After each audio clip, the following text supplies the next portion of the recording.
Good evening. We do have a member of the Ministerial Alliance with us tonight. Stephanie, would you please come up and pray for us? Bow with me. Heavenly Father, Lord, we just lift up the city of Oak Grove, Lord, and we thank you for the blessings that you've already bestowed upon us, Lord. And I thank you for the leadership that you've appointed, Lord. I ask that you give them wisdom and discernment, Lord, in the proceedings tonight. But, Lord, as they follow the plans that they have set forth for our city, Lord, I just thank you, Lord, that they have a heart for the people, Lord, of this community, and that as they plan things and they set them in motion, Lord, that they truly want what is best for the people. And so, Lord, I just ask for your continued blessing, your continued wisdom through this whole process. It's in your name we pray. Amen. Amen. Please join me for the Pledge of Allegiance. I pledge allegiance to the flag of the United States of America and to the republic for which it stands, one nation, under God, indivisible, with liberty and justice for all.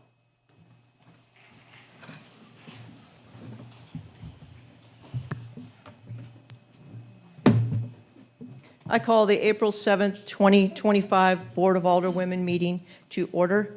City Clerk, would you please call the roll? Sierra McMichael, Rachel Kilmer. Here. Melissa Johnson. Pam Pope. Here. Kelly Netto. Here. Tracy Newcomer. Here. And Mayor Dana Webb. Here, thank you. The next item on the agenda is new business, deletions, or continuances. We do not have any of those this evening, so we will move on to public comments. City Clerk, do we have any tonight? There are none. Thank you. The next item on the agenda is a consent agenda. These items are considered on the consent agenda so that members of the Board of Alderwomen, by unanimous consent, can designate routine items to be approved by one motion. Tonight, we have approval of the March 17th, 2025 Board of Alderwomen meeting minutes and expenditures through April 3rd, 2025. I make a motion, we approve the consent agenda. A second. We have a motion and a second to approve the consent agenda. Any discussion? If not, all in favor say aye. Aye. Opposed? Motion passes. The next item on the agenda is unfinished business. We do not have any unfinished business tonight, so we'll move on to new business. And the first item of new business is a presentation for years of service. Chief is going to come up and present that. Thank you. Some of this comes with a little bit of explanation, and back in November or December when we did the employee luncheon, when these are usually presented, I did what bureaucrats do best, and I was bureaucratic. And I thought, well, we got into this thing over what's full-time and what's part-time, and it really doesn't matter because the person gives their time. And so my bad on that. And ever since then, we have been trying to find a Monday evening where Sergeant Leitner could be presented with his years of service plaque. Well, when we were working on and off schedule, every Monday night from December to now, Sergeant Leitner has been off those nights. We've had a meeting or he's been out of town. So this is the first time, being April 7th, that Sergeant Leitner has been able to be here to be present, and he didn't even know. I told him he needed security down here in case public comments got out of hand. So, Yeah, Sergeant Leitner, if you would. we'd like to come down and be part of it, can we? Certainly. All right, let's Yeah. go.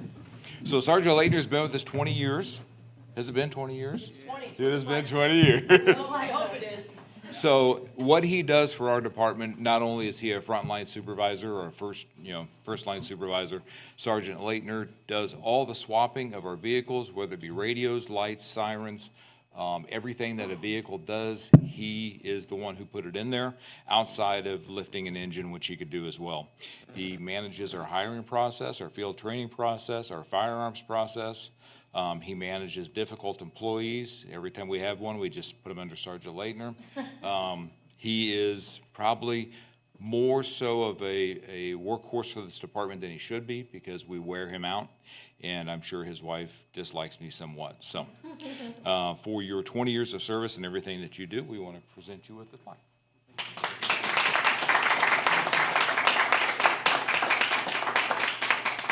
Sergeant, we're thankful for you and your 20 years of service. We hope you have 20 more here in Oak Grove. I don't know about 20 more. Thank you very much. Yeah. Can we get a picture with you? Sure. All right. Chief, yes. Yeah. You did this on purpose, right? You wanted the whole night to yourself. All about you.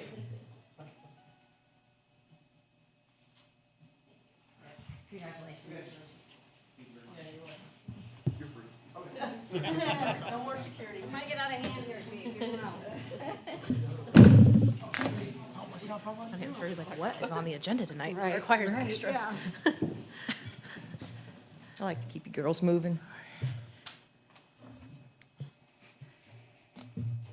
The next item on the agenda is discussion, consideration, and possible action regarding a contract between the City of Oak Grove and Advanced Asphalt. Corey? Thank you, Mayor. One of the previous meetings, the streets that went out for bid were proposed or presented to the board. Those streets, same streets went out for an RFQ to request some proposals. On March 18th, those bids were received where Advanced Asphalt came in with the lowest bid. That total for them, or for that bid was $852,596.34. You might notice towards the end of your map pages in your packet that Southwest 15th Street and Southwest Cemetery Road are highlighted in green, I believe. We received some competitive bids this year, and with the board approval, I would like to add these two streets to this year's overlay project. Public Works will be doing some of the base repairs in-house, particularly on Cemetery Road, to try to reduce those costs and allow us to do these two streets. Those Southwest 15th Street and Southwest Cemetery Road are also on the failed or very poor category rating on your map. I believe that might be page 2. So we're consistent with street ratings from earlier this year as well. Also, in the contract amount is an included contingency. This year, it's only sitting at about 4.5% because of those street additions. I'm confident we can make this work, but you never know, right? To increase the contingency amount would require us having to stop somewhere mid-block, likely 15th Street, since that was an add-on street. I think we can get it, though. They've been looked at, evaluated. I feel confident we can make it work. So with the overlay, the proposed added streets and the contingency, as well as the 3 alternates. We talked about that previously. That is the old City Hall parking lot, the Davis Center, and the Public Works South facility. The new total, or the contract amount, would be $1,091,000, which is right at budget with the contingency. So with that, if the board has any questions, I'd be happy to try to answer those for you. Thank you, Corey. Corey, is this who did last year's? Yes, ma'am. They've done the last 2 years, I believe. Thank you. That's mind-boggling to me and so exciting compared to where we were Just a few years a ago. few years ago. We were working with Yeah. $500,000, $600,000. And that was the only thing on our minds was getting the Yeah. roads done. Yeah. Nothing else. Yeah, so this is phenomenal. Yeah. Any other questions, thoughts, concerns? I make a motion, we approve the contracting with Advanced Asphalt for the 2025 Street Preservation Program with the contracted amount of $1,091,000. I'll second. We have a motion and a second to approve the contract between Advanced Asphalt and the City of Oak Grove. Any discussion? If not, all in favor say aye. Aye. Opposed? Motion passes. The next item on the agenda is discussion, consideration, and possible action regarding a purchase of a new replacement salt storage building from Steel Master Buildings. Corey? Thank you, Mayor. As you're well aware now, our last salt barn facility was lost the battle to high winds back in early to mid-March. At that time, our weather station at that facility had logged 63-mile-an-hour straight-line winds. That's part of the issue at that facility, although we don't really have another location to install a salt barn. But part of the issue there is there's no wind break. There's no additional buildings, no trees, no structures of any kind, so it takes a beating up there.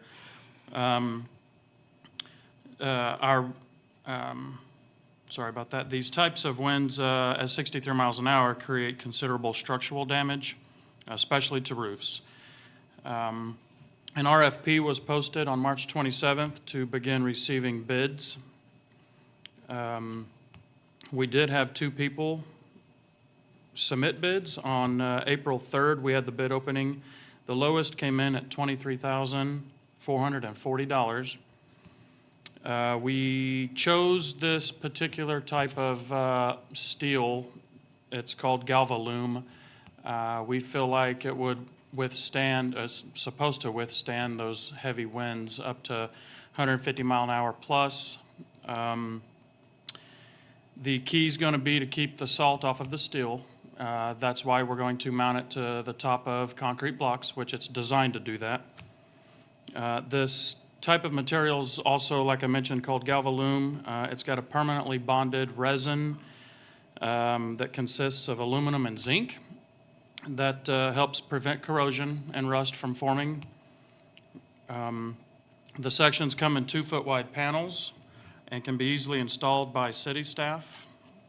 We can also add to the structure at a later date if we decide we're outgrowing it. We can just buy another 10-foot section or so on and so forth.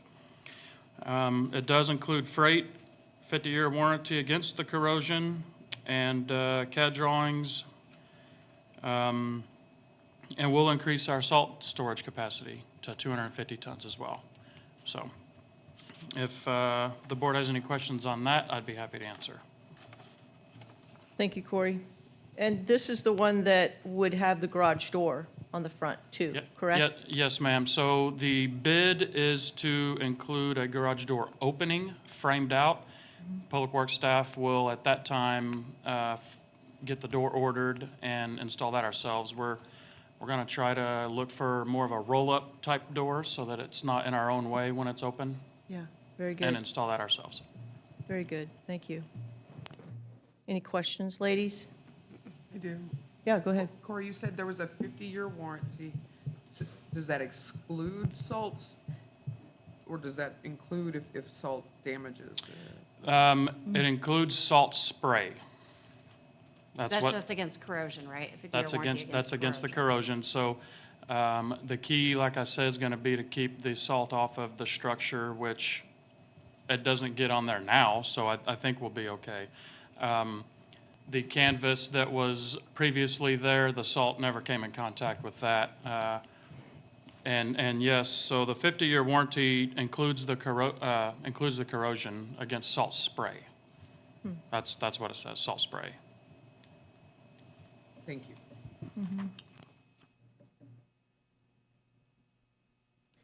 Have you guys, this is a little bit off topic, but do we run out of salt ever on an exceptionally snowy winter? Like how is our capacity? Is this gonna help that? How is what? Like our storage capacity, you said it stores more salt. Do we ever run out of salt, like run out of storage room? Yeah, so we've run dangerously low. Oftentimes during an event, we can get salt to keep replenishing during the event.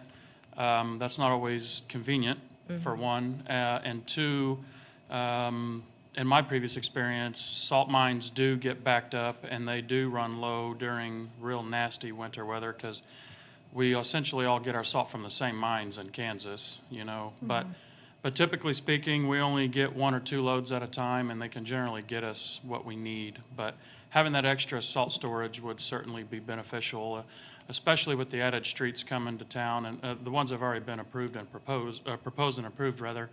And allow us to keep trucking and make sure all the salts, all the streets are treated. Sure, okay, thank you.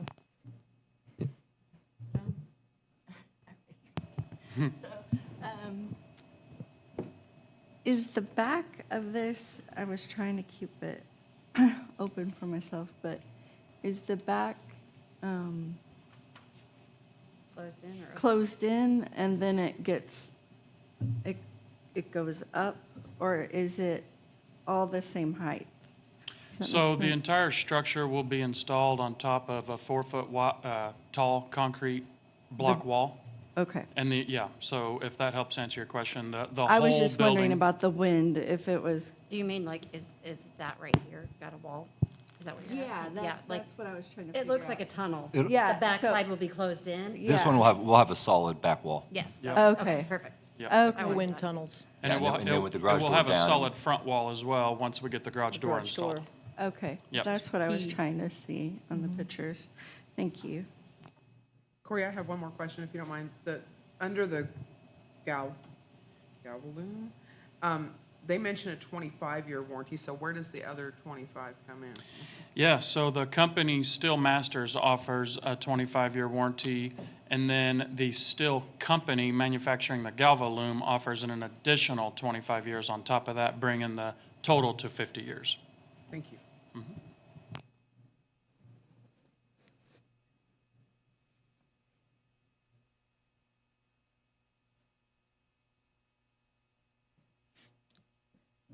Any other questions? Oh, Yeah, go ahead. okay.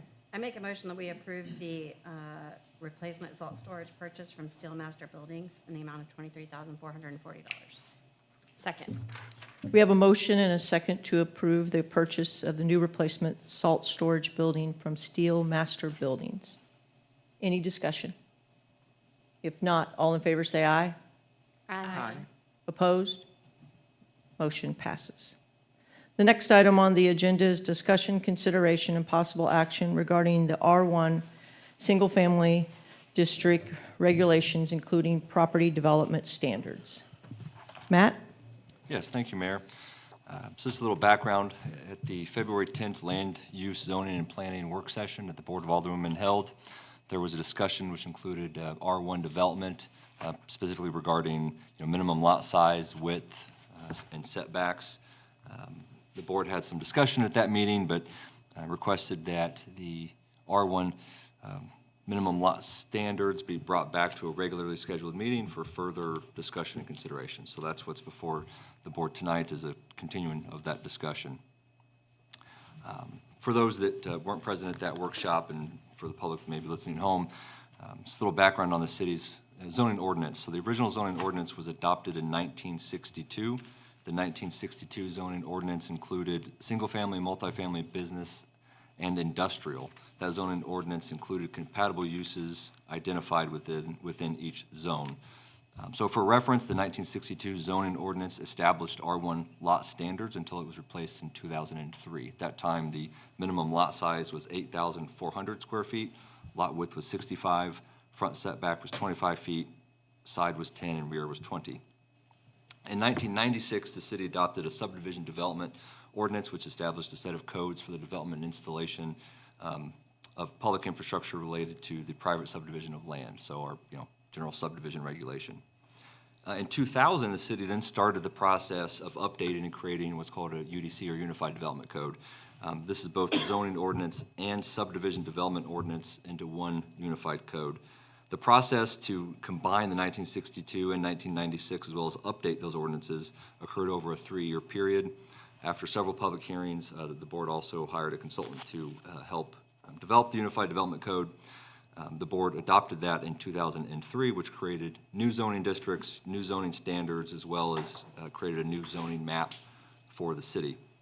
This really established the modern code that the city's been operating under since 2003. So the current UDC establishes our base zoning districts, which are the foundation for the regulation of land, use, and development of the city, or within the city. Base zoning districts establish the types of uses that are allowed within a particular area, such as residential, commercial, or industrial. And they also then establish minimum lot standards, including size, height, width, and setbacks.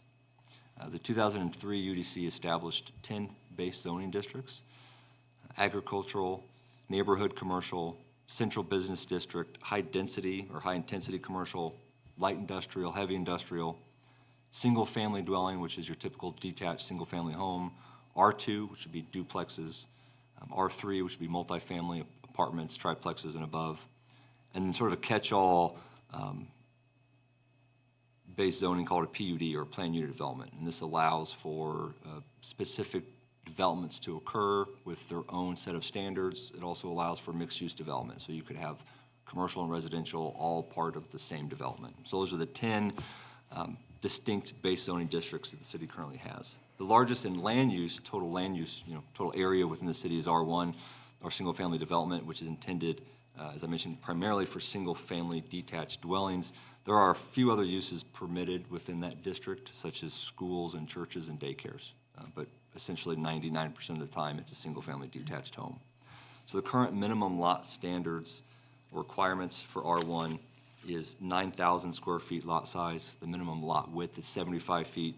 Minimum front setback, which is where your building line would be, is 25 feet. Side setback is 10. That's how far you can have your building from the side of your property line, and then rear setback is 30 feet. In comparison with some surrounding municipalities, in your packet you'll see the R1 lot standards for others. Some cities, like Grand Valley and Pleasant Hill, their lot size is 7,000. Us and Lone Jack are at 9,000. Belton, Raymore, Odessa are at 8,400. Kearney's at 8,250. KCMO has multiple single-family districts, but their primary one is called R 7.5, which is 7,500, and then Blue Springs is 7,200. If you look on there, so we're at the top of lot size at 9,000. Our lot width is also near the top at 75 feet. Everybody else is less than that at 70 or 65. Lone Jack is slightly above us at 80 feet. We don't have a minimum lot depth requirement. That becomes more of a geometric problem for subdividers trying to figure out their floor size, their type of house they're going to build, and then you got to add in your front setback and rear setback and then figure out how much property you need for your home. Pretty much everybody's got a front setback of 25 feet. Belton and Raymore at 30, but everybody else is 25. Side setback at 10 feet. About half the cities have that. A couple have 8 feet or 7.5 feet. Rear setback of 30 feet is also the largest. Other cities have 20 or 25. Us, Grand Valley, and Kearney have 30-foot setback, as well as Raymore. So the process, if, what the board wants to do, if you want to keep the code as is, there's no further action required. If the board would like to initiate the process to amend the UDC, there is a process for that. So the general overview would be that under our code, the Board of Alderwomen can start the process to amend the UDC by request. Staff would then prepare a report which would go to the Planning and Zoning Commission regarding the proposed amendments. There'd be a public notification posted to host a public hearing at the Planning and Zoning Commission. The Planning and Zoning Commission then would review the proposed amendments. After they have reviewed the amendments, held the public hearing, they then shall recommend approval, denial, or approval of the proposed amendments with modifications. That recommendation would then come back to the Board of Alderwomen. The Board of Alderwomen would then hold another public hearing, then taking into consideration the public hearing, the staff report, as well as the recommendation for planning and zoning. The Board of Alderwomen should then approve with modifications, or deny the proposed amendments to the UDC. And then at that point, those proposed amendments would take effect and would be the new standards or requirements. So with that, I'd be happy to answer questions the board may have regarding minimum R1 lot sizes. Thank you, Matt. I don't know, ladies, if you remember any discussion from our workshop or took notes on anything, but yes, you did? Okay. The floor is open for discussion. Yeah, I mean, I think when we had our discussion at the last meeting, I think we all felt like we're pretty on the extreme end of things on this, and I won't speak for everyone else, I'll speak for myself, would love to find a happy medium that is conducive to more affordable construction coming to town, hopefully build more affordable housing and make use of some awkwardly sized lots that are kind of scattered around town from, when it was developed a long time ago, originally. Those are my thoughts. I mean, I think the lot size is super high, obviously. I mean, I would love to see us go somewhere like 8 or 7,500 in there somewhere. I think, I think at least for me, with all the things we do, it's like where we're situated in the metro, it's like we shouldn't ever be the most extreme either way on anything, basically, is my thought. Good points. Yeah, I think when we discussed last time, we discussed that, seemed like the Green Valley, Pleasant Hill, 7,000 was a little drastic of a jump, but somewhere in the Blue Springs, KCMO was Yeah. more of a reasonable for a builder to be able to put houses in a development and also still have yard space. Yes. And the rear setback also, it's like, that's huge, because if you have a street with houses back to back, it's like, then you're 60 foot door to door if you have 30 feet on both sides of it. So Correct. that one, I definitely think we could come back off of a lot.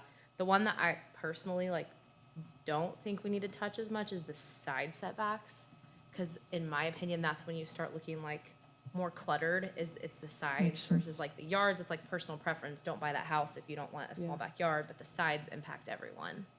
It's just my thought. Yeah, you do notice that when it's only 8 foot Yeah. or 7.5. You do have to be careful when you adjust, because you'll need to make some adjustments, just like Matt was saying, to be able to fit houses on a lot The math also. makes sense. So, yeah, you need the math to make sense, but then also the developer has to figure that out at times.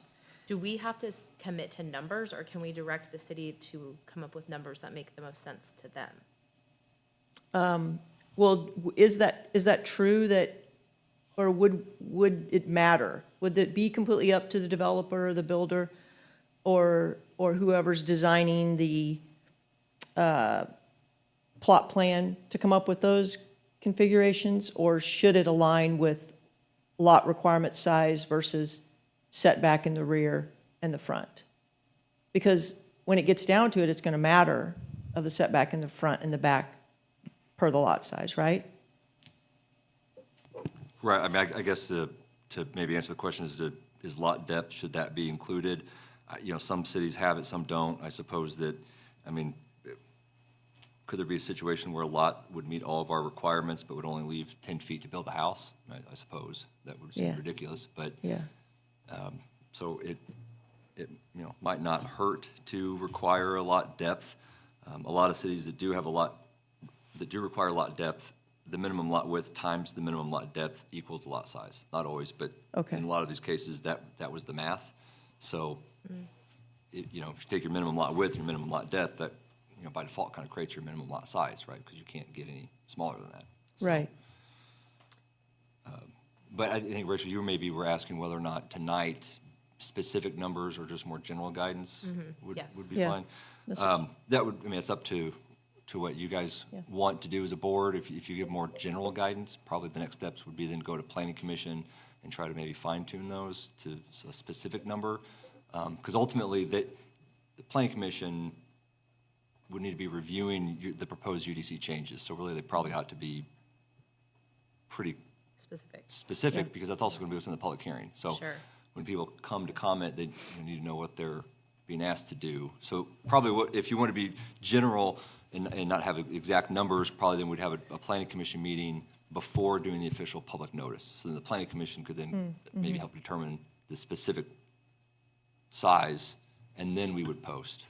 Because ultimately, whatever the planning and zoning's recommendation is, still comes back to this board for final approval. through the Absolutely, yeah. ordinance, so.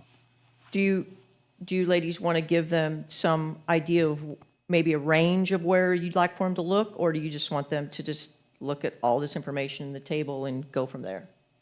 I mean, I don't really want to go below 8,000 because I feel like we're Agreed. trying to, I agree.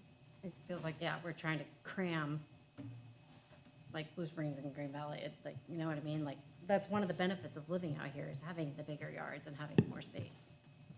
But I understand exactly what Rachel's saying, being on the extreme end of it, that, Sure.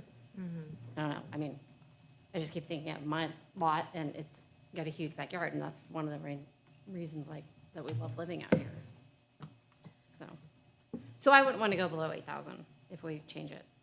I think, I get what you're saying for sure, but that doesn't mean everyone's gonna build on 8,000. No, You know what I mean? right, I understand. Because like, I'm thinking of like lot sizes, like I sell houses, obviously, so like I see lot sizes every day. It's like, it's 11,000 square feet or 9,000. I've seen 8,000, or I've seen smaller than 8,000 where the yard doesn't feel that small because it's a small house. Yeah. But I think it just gives options on like some, like, I'm just thinking about like vacant lots of driving around, like mostly like the downtown Oak Grove core is what I'm thinking of. But that's not R1, is it?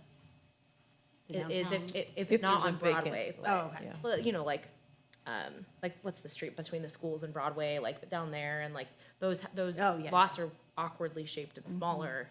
And then also subdivisions, like if you think about a lot of the new construction that's going on out there that's under 350, is hard to find anyone that's building under 350. If they are, the lots are 7,000 square feet. Correct. So it's like, do we want to be more conducive to lower priced housing or not? And I don't think there's a wrong answer. Right. But I think people will still build larger lots because there's a demand for it. You know what I mean? I don't think if we go below 8, all of a sudden we're only gonna have tiny lots.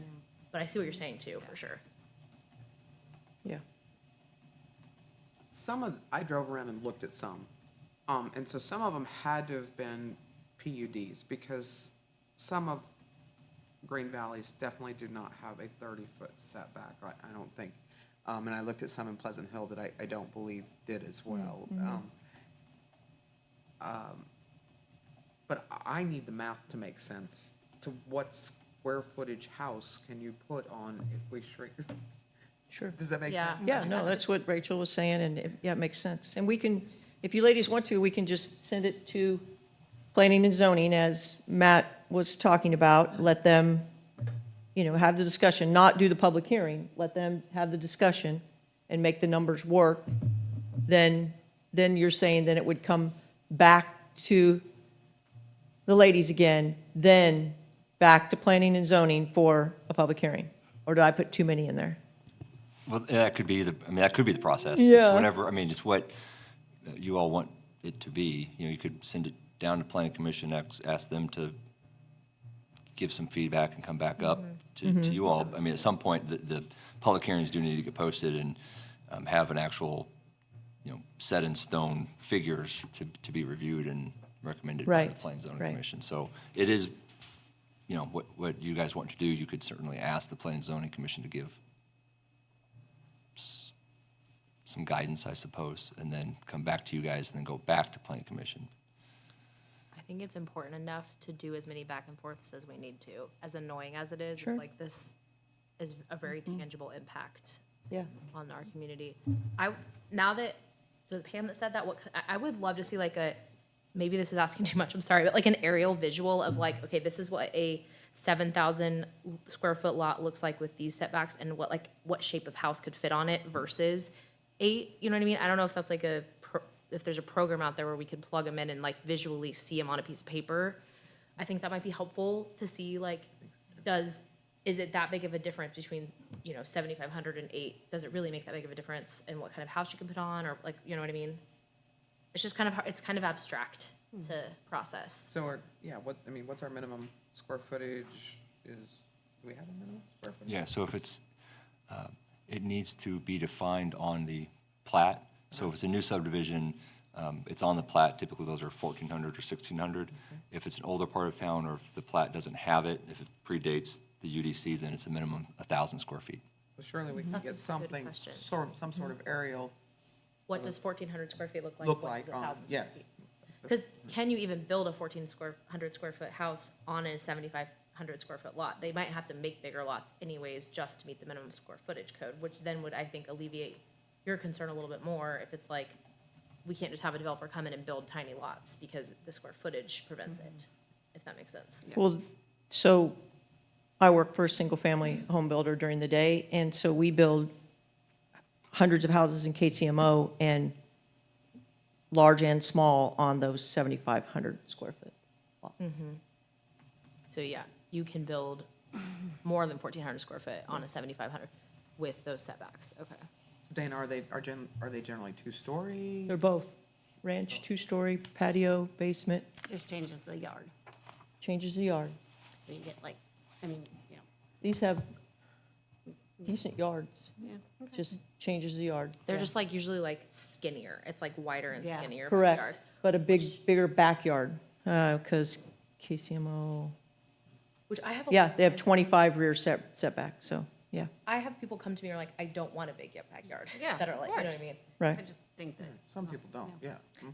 I think the big thing that Rachel said was for more affordable housing, and that was a huge thing in our comp plan that for, so. Yeah, Something I might add that could help. Yes. If you just did the 55 feet would be the 30 and the 25 on the front and back. right, 10 on each side. That's 1,100 square feet of the 9,000 that you lose that can't be built on. So that's, if that helps you with your math at all. You yeah, have 1,100 square feet of That's yard in just, some that's just stuck to capacity. yard Got with it. the current Yeah. code.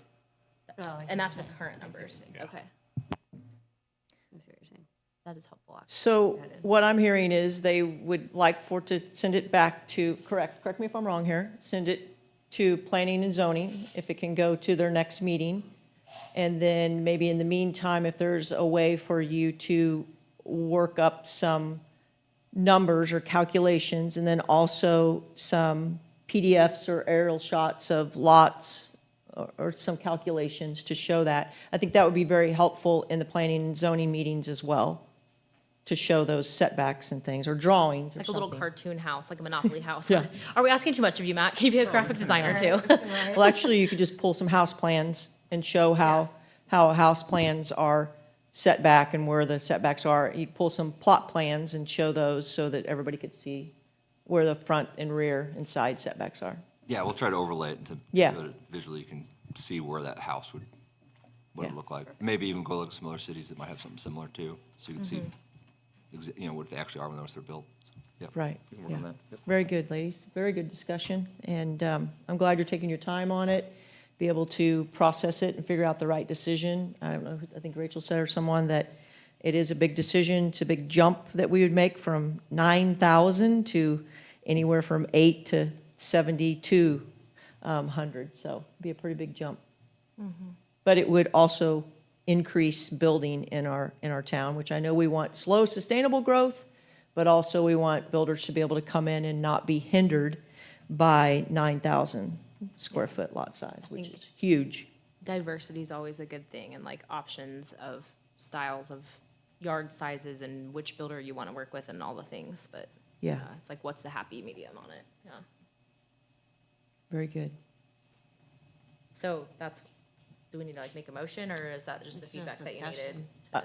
I don't need a motion on that, do I, Chris? No, just we're sending it back to city staff, and then from there, it won't come to you, ladies, at the next meeting. It'll go to the next planning and zoning meeting, Got it.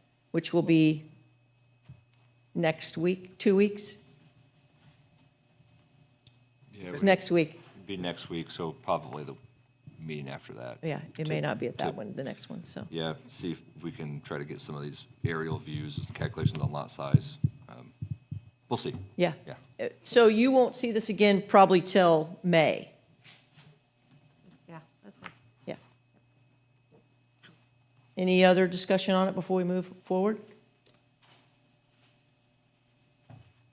Feel good about it? Okay. All right. Next item on the agenda is discussion, consideration, and possible action regarding ADU units. Matt? Yes, thank you, Mayor. So at the same workshop, the R1 discussion occurred. There's also some brief discussion on adding accessory dwelling units or ADUs to our allowable residential accessory uses and structures. So in that same 2003 UDC, there was identified appropriate or incidental accessory structures or uses that were allowed and defined in residential areas. That includes, specifically includes fences and walls, garages, carports, gardens, gates, guardhouses, guest houses, and guest rooms. But it's of note, those guest houses or guest rooms cannot include kitchen facilities or become what's called a housekeeping unit, and they're not for permanent occupancy. The other allowable accessory uses or structures include a home occupation, playhouses, patios, porches, gazebos, radio, TV antennas, recreational play facilities, storage of equipment and vehicles, which must be on a hardened surface, a storm shelter, and other necessary and customary incidental household uses. That's kind of a catch-all. If it's necessary or customary, that'd be something that the zoning officer could approve if it was not specifically listed in those things above. So while the current UDC does allow for guest houses, as I mentioned, that is specifically for the occasional housing of guests of the principal structure. The code restricts those guest houses from having kitchen facilities, nor are they for permanent occupancy. So guest houses is separate from an accessory dwelling unit as defined by the American Planning Association. Their definitions are ADUs are small, self-contained living units that typically have their own kitchen, bedroom, and bathroom space. Other names include granny flats, cottage housing, secondary dwelling units. ADUs can be located within the walls of the existing structure. They could be newly constructed, single-family homes, or they could be a freestanding structure located on the same lot as the principal dwelling unit. They could also, say, be in a conversion of a garage or barn. So there are some considerations for the Board of Aldermen to maybe consider when looking at whether or not to add ADU as an accessory structure. So one is the applicability of an ADU. So what would that mean if in code? So just for clarity, that ADU would be a dwelling unit that is accessory to the principal structure. So you would need a principal structure, the primary unit, before you could have an accessory structure. That would be the accessory dwelling unit on the same lot. That would include the building or part of the building for complete independent living. So somebody could live in that accessory dwelling unit and not be dependent on access to the principal structure. That often includes, the requirement or the need to have a separate entrance, a separate kitchen with facilities, a bathroom, and a bedroom. So where can they be built?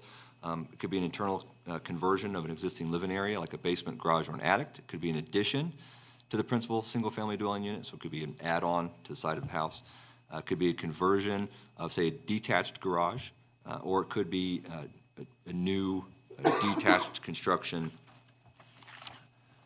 So as maybe just to kind of help maybe the conversation here that the board may have, I've kind of got 9 sort of questions here that might need to be answered in looking at whether or not an ADU should be added to code. One is, what is the lot size requirements for an ADU? So is the lot size requirements for an ADU that there are none, that's just tied to the base zoning regulations for R1, R2, and R3? So, if the R1, say it's 9,000 square feet now, if your lot's 9,000 square feet, you can have an ADU. Or does the lot size requirements for an ADU need to be larger than the minimum standards?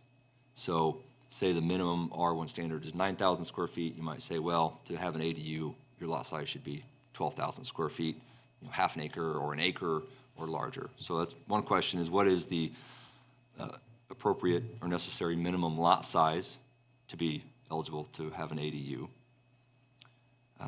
If your ADU is attached to your house, it's not detached, it's going to be attached to the side of your house,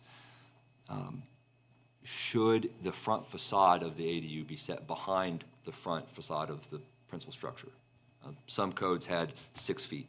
So I think the intent there is to break up the visual front of the house. Otherwise, perhaps an ADU that's bolted to the side of the house that's not set behind the front facade may kind of look like a duplex, right? If you had 2 entrances on the front of the house and they were relatively the same size, that might look more like a duplex rather than an accessory dwelling unit. Mm-hmm. What's the allowable height, total height for an ADU to be built? Is it simply tied to the base zoning district? So, right now in R1, the maximum height of a building is 35 feet. So is that the maximum height for an ADU is also 35 feet in R1? Is it tied to the principal structure? So if your principal structure is 30 feet, you can't be taller than 30 feet.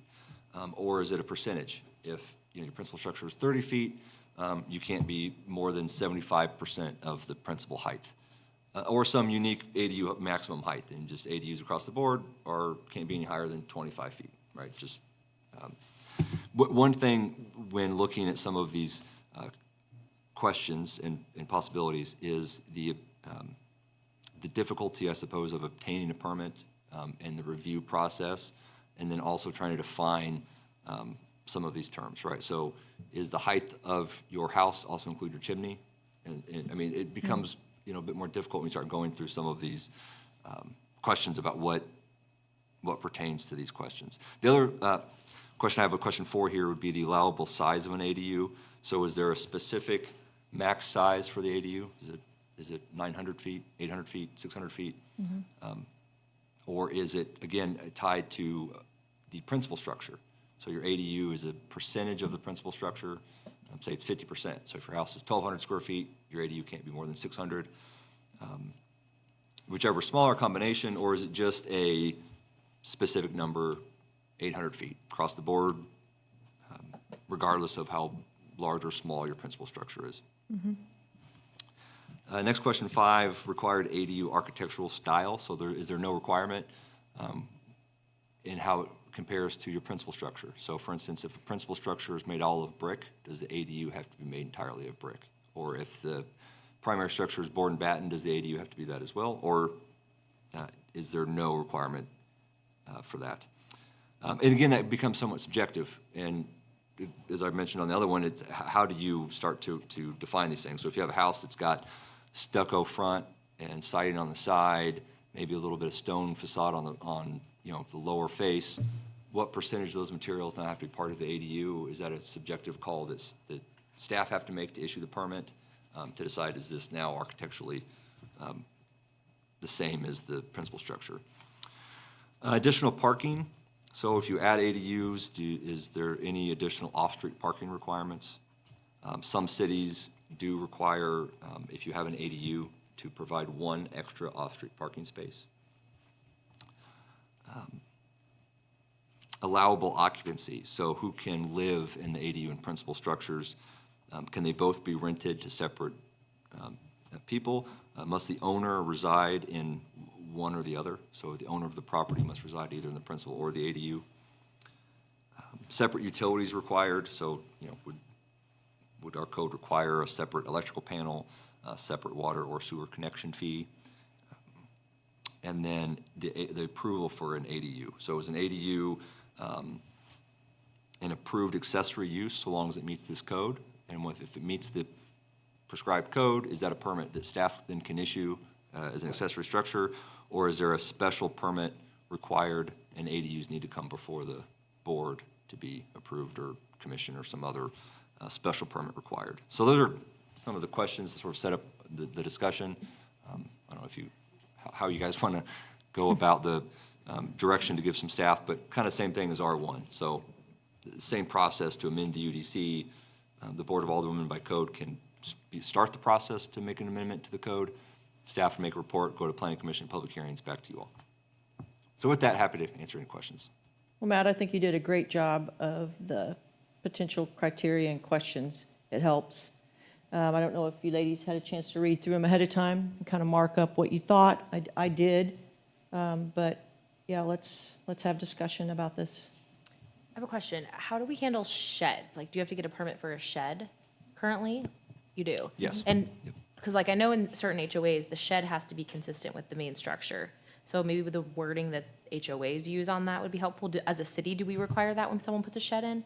No, we don't. We Okay. don't require that it have a certain appearance, but if it is over, I believe 300 square feet, it has, or no, I'm sorry, 120 square feet, it does require a permit. And Okay. typically that's just make sure that it's anchored properly and won't blow away. Got it, okay. It can't be so far from the property line. Yeah, Yeah, and things like and there's that. Got it. there's setback requirements for the accessory structure. It can be further back into the setback than Yeah. your principal structure. So your principal structure can't be 30 feet from the rear property line, but sheds can be closer. Got it. And you typically don't attach a shed to your house, but, I mean, I'm sure that people have, but. Sure, okay. And then my other thought with this is so many different things. What if we all like emailed our answers to like him, and then the planning and zoning can know 3 people think this and 2 people think that when they're considering it, and Yeah. kind of see if there's a consensus on anything? Just Yeah. my thought, because I don't know if we're gonna be able to sit here and come to a consensus on 9 different items right now. Yeah. Like, No, but that would be good if you guys all have already went through what you thought, because it will go to planning and zoning, and then they will have an idea, because if you just gave this to them, they would say, well, what does the board think? Yeah. So, It's like if they're like, oh, on item number 2, like 4 of them think the same thing, so we should go that way with it, you know what I Right. mean? Like, I agree. Yeah. Would this one, so if all of the ladies emailed their responses, would this one be able to go to the next meeting? The next planning and zoning meeting? Yeah, I mean, it's, Yeah, Is it next week? yeah, Yeah. it's next Tuesday. okay. Is it possible for each of you to email your responses to? Do you think for like transparency's sake, we should chat about it now? Or, Absolutely. Like, just, you know what I mean? I don't know, just like. Yeah, we're what not, feeling. we're not done. We should talk. I mean, it'll come out in the planning and zoning, and it'll come out when you come back. We're not trying to be secretive, but I see what Right. you're saying. Yeah, I It's mean, not if like they're, a secret ballot, it's just like an easy way to count heads, kind of. right, right. Yeah, I think just to be clear, if you guys do send things in, just for transparency's sake, I think we would attach those responses into the planning and zoning packet, Perfect. which would be on the Okay, no, website. that- So Absolutely. everybody That would makes me feel see. better. Your emails need to be in there, yes, of what you said. Okay. Yeah, overall feel, do you all like the questions and the criteria that Matt has, listed and would possibly be, part of the discussion or criteria for ADUs? Yes. I think this narrowed down something that felt super overwhelming. Sure, it Yeah. really did. More manageable, so. Yeah, I love it answers all the questions and it gives you different views of how to look at it. And you do understand that, let's say this gets passed in fall, okay, I'm just imagining. You do understand that we're probably not going to have, 500 applications for ADUs. You guys know that, right? I know there was a fear of that, someone said to me after a meeting one time or a few weeks after. This will be something that you might see in older neighborhoods. You probably won't see it in some of the newer neighborhoods because their HOA probably wouldn't allow it. You're going to see this in the older neighborhoods, and you're going to maybe see just a few here and there over a year's time. You may see may not even see one appear for 3 to 5 years from now in a neighborhood due to multifamily living or something like that. It just, as I stated back in January, it does just open us up so that we can have people stay in place and age in place if possible. And so, but if you're not interested in it, then we need to not go any further with it. So that part of transparency is we need to know, do you ladies, are you interested in it and moving forward with it? I love it. I think it's another way to make life more affordable for more people. And it's expensive right now. So. I think it's important because, we're, like I said, there's not enough nursing homes or Yeah. facilities. And so people Very are true. going to find out that they're going to have to care for their parents in place. So, and it gives parents that more say in where they live. And so. My thoughts are, I don't really understand taking it to planning and zoning prior to lot size going. Yeah, I was saying the same thing. They're tied Planning and together. zoning and prior to other things that are being discussed regarding parking and Yes, agreed. that sort of thing. I don't think we can throw them one piece at a time with, they don't know the whole picture. So you're saying do It's not both fair. at the same time instead of doing, or you're saying the opposite? Well, I don't think you can say, don't okay, know these what our these lot ADUs, size but next month, we're gonna bring you, maybe Lot we're size. gonna, lot size Yeah. changes. I feel like you you know. gotta do lots of. Well, ADUs wouldn't have, you could do an ADU on any size of a lot. They wouldn't go together. You wouldn't propose in a new subdivision, oh, here's your new house, and then by the way, here's your ADU. You can, as I said, you probably won't see them in the new subdivisions. I doubt if Oaks of Edgewood will even allow an ADU or any of our newer subdivisions. You're going to see this in older subdivisions or houses that are already built or on the outskirts of town. I see what you're understand saying. that. There's a couple things, regarding the off-street parking requirement, also regarding the height of the building, because I'd really like to understand, most homes around here are singles or raised ranch. So what does that mean structurally, if we were only go 75% of the height of the home? What height is the ceiling in that building then? I don't know what that means. Does that make sense?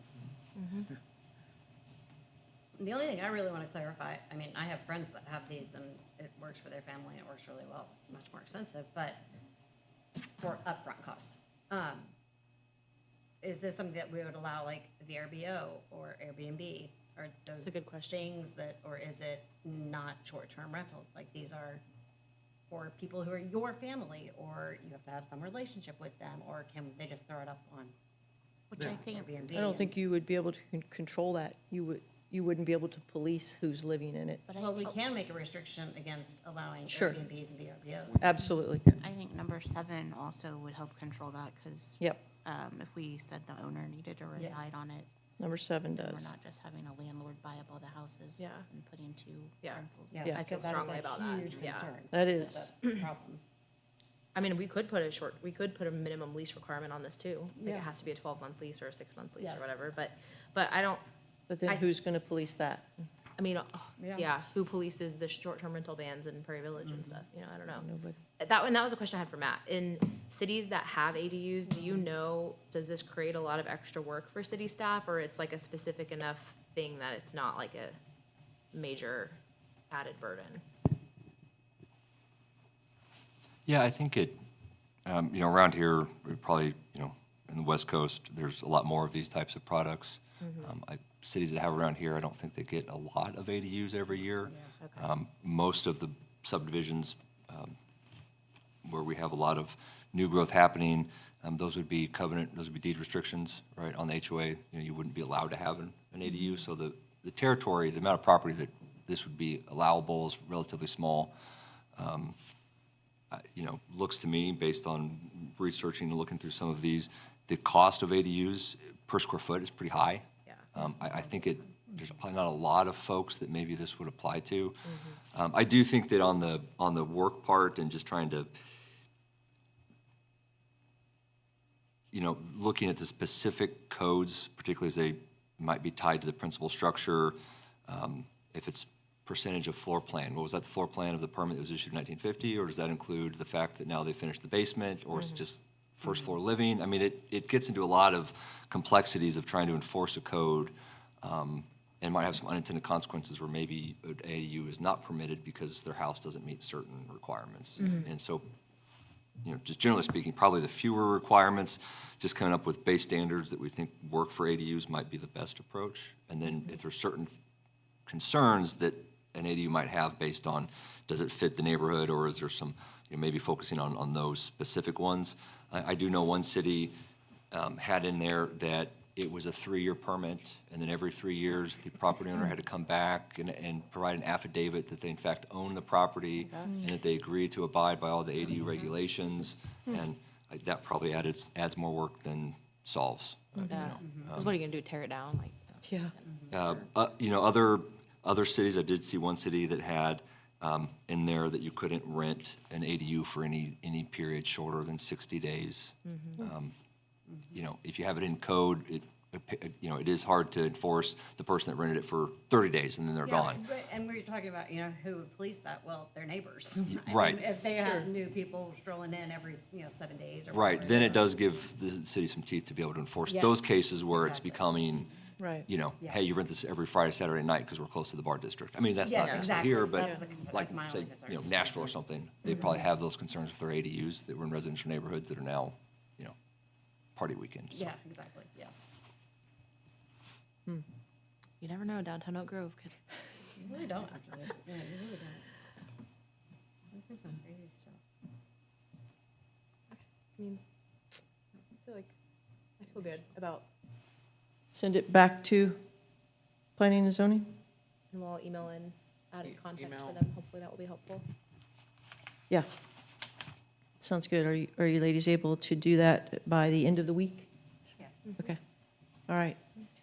Matt, we are going to email responses to you, email them to Matt by the end of the week, and then this will go to planning and zoning with these potential ADU criteria questions. Yes, And if possible, maybe like Thursday would be Thursday. better, Everyone, so we- could you So we please- can get the package. you're right. Could you please do that by Thursday? Yes, today's only Monday, you're right. Anything else on that one? All right.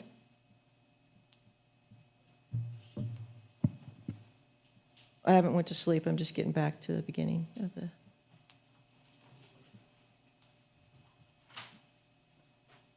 Next item on the agenda is information reports. Matt, do you have one? Yeah, I wouldn't dare. What do you say? I wouldn't dare. Oh, Chris? he's saving that for executive session. All right, and as I always ask, where is Mark? He's taking some time. Okay, good, Just because I did personal- yeah, not no, see no, yeah. anything wrong with the weather. Okay, Chief? No report, ma'am, thank you. Corey? No report, thank you. Kim, I know what yours is, but go ahead. Yes, thank you. Scott? Just a couple things. We've accomplished some milestones on the playground, so that pace should start picking up as long as weather cooperates a little better. Park Volunteer Days this Saturday from 10 to 12 at Webb Park. And then Mother-Son Dance is April 19th, 6:30, 8:30 at the Field House. Very good, Where thank do we you. meet at the park? At Webb Park, the large shelter by the tennis courts. By the what? Tennis courts, the shelter one. Very good. Rachel? No report. Kelly? No report. Melissa? The Mark, is it Mark? No, MRC. the Truman Heartland Foundation Youth Advisory Council did the Fill the Trucks event for Area Community Services League this past Saturday. And students were driving that event, and that went really well. And it ended early because the trucks got filled a little early, because I got there at like 12:50 to cheer Ava Marie on, and they were filled early, so they left early. That's great. That's Anyway, good. so I'm glad we're representing. Very good. Anything else? Okay. No report. Tracy? Pam? No report. All right. City staff, you did a great job on our new logo behind us, and then also out front of the building, the new logo out front when you walk in the door, so it looks good. I appreciate your time doing that. I don't have anything else except for, yes, please vote tomorrow, and I'm looking for executive session motion, please. Please read all the numbers. I'll make a motion, we adjourn to executive session 610.021, 1, 2, 12. Second. We have a motion and a second to adjourn to executive session 610.021, 1, 2, and 12. Any discussion? If not, City Clerk, would you please call the roll? Yes. Yes. Yes. Yes. Yes. We are adjourned to executive session.